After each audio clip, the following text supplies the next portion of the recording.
قصيدة في مقام الأخ الفاضل رياض بن ثامر السعدون. وأقول في القصيدة: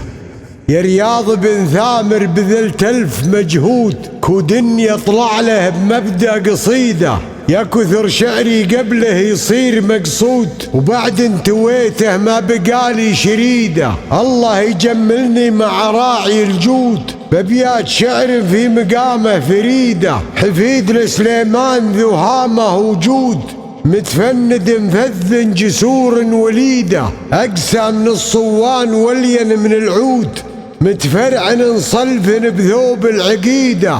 وجهه جاهل البطولات والزود، يوم الجزيلة بين نار وحديدة، باسم السعدون اللي يعتزى ما له حدود، يطول وجهه وانبطش طالت ايده، متمكن ساطي وشره ومحمود، متباس هامات صفاته حميده،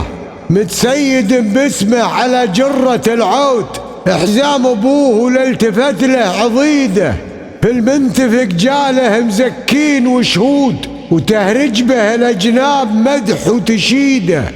من ذكرهم جيته بعظام نيكود، متحام ينبه وتلمس الجيده، ناقيه نقوى في عذر سعد وسعود،